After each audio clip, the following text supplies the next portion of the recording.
Hello दोस्तों, स्वागत है आप सभी का अपने चैनल इंग्लिश फोरस पर एक बार फिर से। तो आज हम आ गए हैं डे 3 में, जो हमारा 30 डेज इंग्लिश स्पीकिंग का कोर्स है। ठीक है, जो कि बिल्कुल फ्री है। इस कोर्स को करने का फ़ायदा क्या है, आपकी ग्रामर के कॉन्सेप्ट्स बिल्कुल बेसिक से इतने स्ट्रांग हो जाएंगे कि आपको इंग्लिश के सेंटेंसेस बनाने में या बोलने और समझने में कोई दिक्कत नहीं होगी। ठीक है, यहाँ हर चीज़ बेसिक से हम सीखेंगे और 30 दिनों तक एकदम कंप्लीट इंग्लिश सीख जाएंगे। ठीक है, जो कॉन्सेप्चुअल चीज़ें हैं उसके बाद आपको केवल रीडिंग लिसनिंग करके बोलने की प्रैक्टिस करनी है, जो आप हमारी स्टोरीज वीडियो की प्लेलिस्ट बनी है उसको देख के सीख सकते हैं। ठीक, तो चलिए इस वीडियो में आज हम बात करेंगे इट और बी का प्रयोग। ठीक है, बहुत आपको अगर कंफ्यूजन रही होगी इसके पहले कि इट हम कब प्रयोग करते हैं, क्यों प्रयोग करते हैं, कैसे प्रयोग करते हैं, या बी की हम बात कर लें जो कि ऑक्सिलरी वर्ब होता है। ठीक है, तो ये सारी चीज़ें आपकी बिल्कुल क्लियर होने वाली हैं आज। तो चलिए बिना देरी करते हुए शुरू करते हैं। आइए अब हम एक सेंटेंस लिखकर पहले बात करेंगे इट पे। ठीक है, मान लीजिए हम लिखें इट इज अ रिक्वेस्ट। ठीक है, इसका मतलब क्या हुआ, यह एक विनती है। ठीक है, देखिए इट का प्रयोग जब भी होगा वो सेंटेंस के शुरू में लिखने के लिए होगा। इसी को हम कहते हैं इंट्रोडक्टरी सब्जेक्ट। किसी चीज़ का इंट्रोडक्शन कराने के लिए सेंटेंस के शुरुआत में लिखा जाएगा। ठीक है, जैसे ये रिक्वेस्ट के बारे में बात कर रहा है। ठीक है, डायरेक्ट हम रिक्वेस्ट ना लिख के सेंटेंस को हम ऐसे लिखते हैं जिससे थोड़ा पढ़ने में अच्छा लगे। ठीक है, क्योंकि देखिए जो चीज़ इट दिखा रहा है वही रिक्वेस्ट है। ठीक है, रिक्वेस्ट ही जो है वही इट है, दोनों एक ही चीज़ हैं, बस सेंटेंस को थोड़ा सा डिसेंसी दिखाने के लिए ऐसे लिखा जाता है। ठीक है, जिससे थोड़ा सा अच्छा लगे, तो इसीलिए हम कहते हैं इट को इंट्रोडक्टरी सब्जेक्ट सेंटेंस की शुरुआत में लिखा जाता है। और ये किन चीज़ों के लिए लिखा जाता है, देखिए नॉन लिविंग चीज़ों के लिए लिखा जाएगा या एनिमल्स के लिए। अब जैसे रिक्वेस्ट, टाइम, वेदर, ये सब चीज़ें, दिन के समय, ये सब चीज़ें नॉन लिविंग चीज़ें हैं। ठीक है, इन्हीं के लिए इट आएगा, या कोई जानवर के लिए। ठीक, ये हो गई इसके पीछे का लॉजिक। अब इस पे सेंटेंसेस बनते कैसे हैं इट के, उसका एक सिंपल सा स्ट्रक्चर है, वो हम बात कर लेते हैं। आपको रटना नहीं है, बस समझना है, जिससे आपको आसानी हो। ठीक है, देखिए अब क्योंकि इट शुरू में लिखा जाता है तो इट लिखेंगे शुरू में। ठीक है, फिर उसके बाद प्लस। प्लस मतलब इसके आगे जो चीज़ आएगी वो लिखेंगे। अगर आप प्रेजेंट में बात कर रहे हो तो वर्ब लगाओगे इज। अगर आप पास्ट में बात कर रहे हो तो वर्ब लगाओगे वॉज।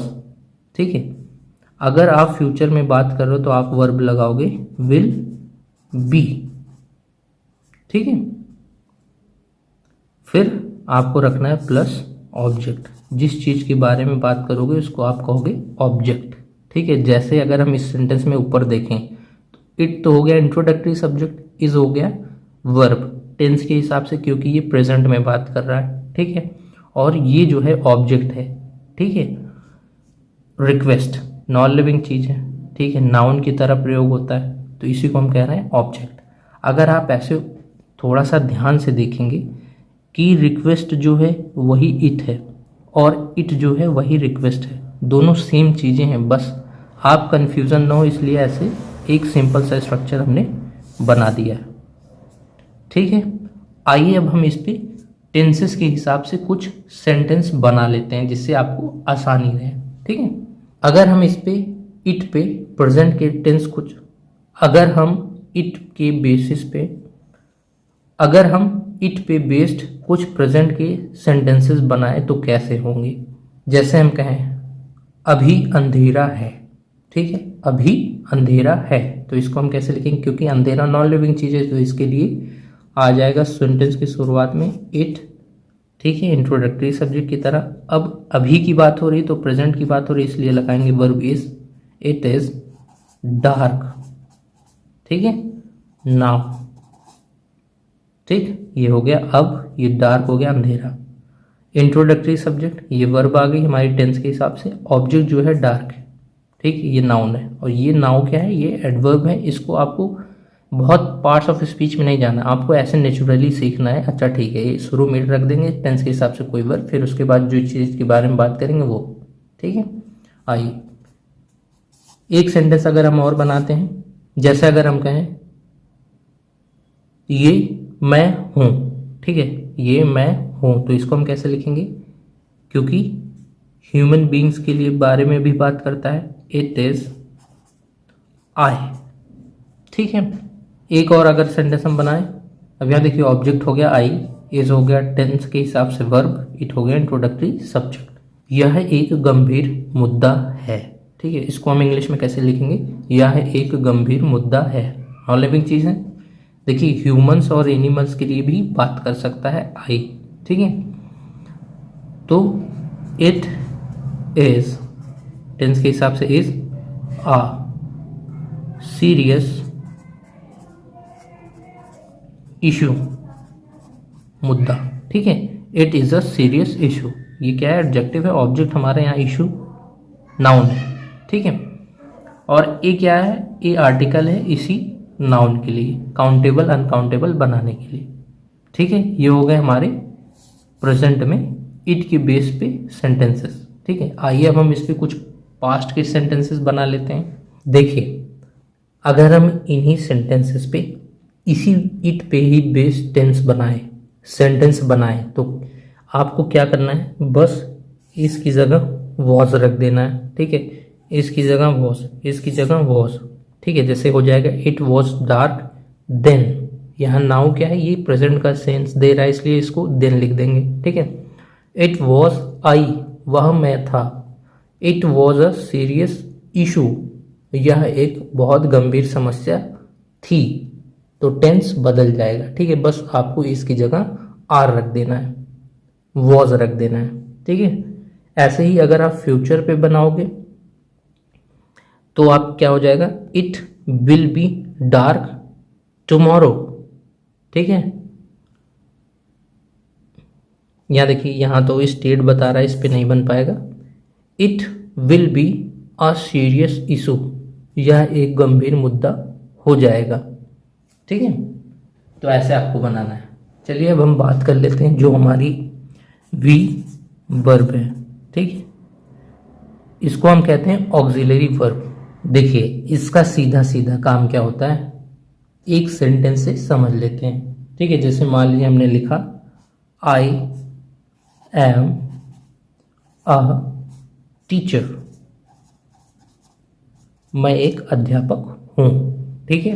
अब देखिए बी की फॉर्म्स होती हैं कई, अगर हम प्रेजेंट में बात करें इज, एम, आर, ठीक है। पास्ट में बात करें वॉज, वर, ठीक है। और इसका एक फॉर्म और होता है बीन, बीइंग, ठीक है। ये अलग प्रयोग होते हैं लेकिन फॉर्म इसी का होता है, तो ये सारे फॉर्म होते हैं, आपको ध्यान रखना है। अब जैसे यहाँ देखिए एम जो है ये एक तरीके से प्रेजेंट का सेंस देता है, ठीक है। ये बी की ही फॉर्म है, ठीक।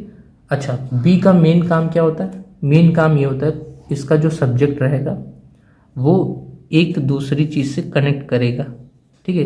ये एक तरीके से ऐसे समझिए लिंकिंग वर्ब की तरह काम करते हैं, ऐसी वर्ब जो दो चीजों को जोड़ता है सेंटेंस में। जैसे यहाँ आई को जोड़ रहा है टीचर से, ठीक है।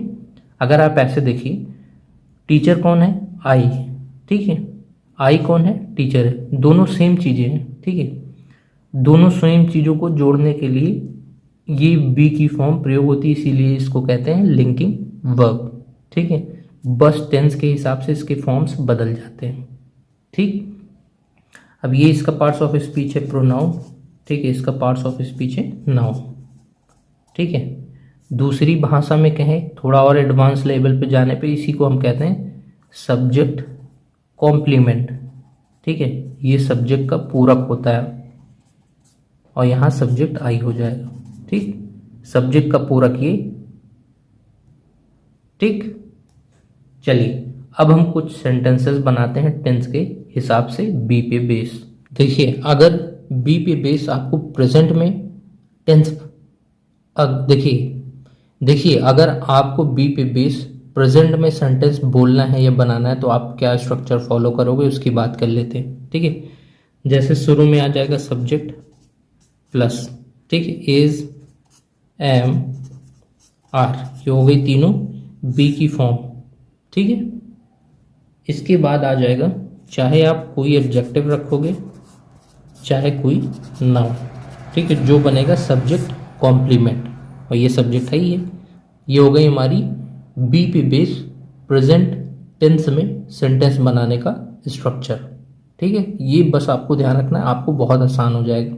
जैसे मान लीजिए हम कुछ बनाते हैं, जैसे हम कहें लोग बुद्धिमान हैं, प्रेजेंट में बात हो गई तो हम लिखेंगे सब्जेक्ट की जगह ना पीपल, जिसके बारे में बात हो रही है, आर वॉइस, लोग बुद्धिमान हैं, ठीक है, पीपल सब्जेक्ट हो गया, आर हो गई हमारी बी की फॉर्म प्रेजेंट टेंस में, और पीपल को हम प्लूरल कंसीडर करते हैं इसलिए आर आया है, ठीक है। अगर कोई सिंगुलर चीज़ होती तो इज आता, और यहाँ वॉइस जो है ये सब्जेक्ट कॉम्प्लीमेंट की तरह काम करने वाला एडजेक्टिव है, ठीक। चलिए एक सेंटेंस और, मेरी माता वाराणसी में है, ठीक है, माई मदर, ये हो जाएगा सब्जेक्ट माई मदर। अब सिंगुलर सब्जेक्ट है, बी की फॉर्म लगाएंगे इज, ठीक है, इन वाराणसी, ठीक है। एक सेंटेंस आइए और बना देते हैं, मैं उत्सुक नहीं हूं, ठीक है, उत्सुक कह लीजिए या इंटरेस्टेड कह लीजिए, तो इसको हम कैसे लिखेंगे, आई एम, आई के साथ एम आता है, आई एम नॉट इंटरेस्टेड, ठीक है। तो ये हो जाएगा हमारा एडजेक्टिव, वर्ब की थर्ड फॉर्म है, एडजेक्टिव होता है, इसको कहते हैं पास्ट पार्टिसिपल का, ठीक है। तो ये हो गया हमारा एडजेक्टिव, ये हो गई बी की फॉर्म, ये हो गया सब्जेक्ट, और ये हो गया एक तरीके से एडवर्ब है, निगेटिव एडवर्ब है, क्योंकि इसके बाद जो है ये एडजेक्टिव है, इसी की क्वालिफाई कर रहा है, एडजेक्टिव की विशेषता बताता है एडवर्ब, ठीक। आइए अब हम स्ट्रक्चर समझ लेते हैं बी पे बेस, अगर हम पास्ट टेंस में बनाते हैं तो कैसे बनाते हैं। देखिए सिंपल सा आपको वही रखना है, सब्जेक्ट प्लस वॉज वर, क्योंकि बी की फॉर्म पास्ट में वॉज वर होती है, ठीक है, प्लस कोई एडजेक्टिव आप रख सकते हैं उसके बाद या नाउन, ठीक है। अगर हमारा सब्जेक्ट प्लूरल होगा तो वर लगाएंगे, सब्जेक्ट सिंगुलर होगा तो वॉज। चलिए इस पे कुछ सेंटेंस बना लेते हैं, जैसे हम कहें तुम मेरे घर पे थे, ठीक है, तो सब्जेक्ट की जगह आ जाएगा यू, थे पास्ट का सेंस दे रहा है इसलिए वर। अब इसको यू को प्लूरल की तरह ट्रीट किया जाता है, you were at my home, ठीक है। यहाँ ये आ गया नाउन, ये आ गया प्रपोजिशन, ये है एडजेक्टिव, और ये है बी की फॉर्म, ये है सब्जेक्ट प्रोनाउन, ठीक है। जैसे हम कहें मैं आश्चर्यचकित था, मैं किसी चीज़ पे आश्चर्यचकित था, मैंने, जैसे मान लीजिए हम कहें मैं आश्चर्यचकित था, ठीक है, तो इसको हम लिखेंगे आई, सब्जेक्ट हो गया, वॉज सरप्राइज्ड, ठीक है, आई वॉज सरप्राइज्ड, मैं आश्चर्यचकित था। अगर एक हम और बनाएं, जैसे मोहन पाकिस्तान में नहीं था, तो इसको हम लिखेंगे, जैसे एक सेंटेंस हम और बनाएं, मैथ्स कठिन थी, ठीक है, तो हम इसको लिखेंगे मैथ्स या मैथमेटिक्स या मैथ्स वॉज टफ, ठीक है, कि मैथ्स जो सब्जेक्ट है वो टफ था। तो ये सारे हो गए हमारे पास्ट में। अब आइए कुछ सेंटेंसेस हम बी पे बेस्ड फ्यूचर वाले बना लेते हैं, ठीक है। तो फ्यूचर में जब आप बनाएंगे बी पे बेस्ड, तो आपको स्ट्रक्चर रखना पड़ेगा सब्जेक्ट प्लस विल के साथ बी रखेंगे या शैल के साथ बी रखेंगे, ठीक है। अब इसके पीछे का लॉजिक क्या होता है, देखिए ये और ये हेल्पिंग वर्ब की तरह काम करते हैं, इनको इंग्लिश में कहते हैं मॉडल। किसी सेंटेंस में सब्जेक्ट का मूड बताते हैं कि उसका मूड कैसा है, ठीक है। फिर आप रखेंगे कोई एडजेक्टिव या नाउन, एडजेक्टिव रख सकते हैं या कोई नाउन, ठीक है। तो ये हो गया हमारा फ्यूचर का स्ट्रक्चर। आपको रटना नहीं है, आप लॉजिकली अगर समझ जाओगे तो बहुत आसान हो जाएगा। आइए अब इस पे हम कुछ सेंटेंस बना लेते हैं। जैसे अगर हम कहें वे लोग अचंभित हो जाएंगे, ठीक है, तो इसको हम इंग्लिश में लिखेंगे, वे लोग के लिए सब्जेक्ट आ जाएगा दे विल बी अचंभित सरप्राइज्ड, ठीक है। या हम लिख सकते हैं shocked, they will be surprised. ठीक है, ये हो गया हमारा विल के साथ बी, ये सब्जेक्ट हो गया और ये हो गया एडजेक्टिव। ठीक है, एक सेंटेंस अगर हम और बनाते हैं, यह सुरक्षित नहीं होगा।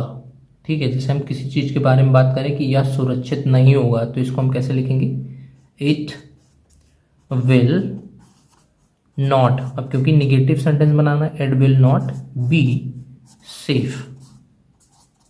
ठीक है, यह सुरक्षित नहीं होगा। आइए एक और लास्ट बना लेते हैं, कल दुकानें खुली रहेंगी।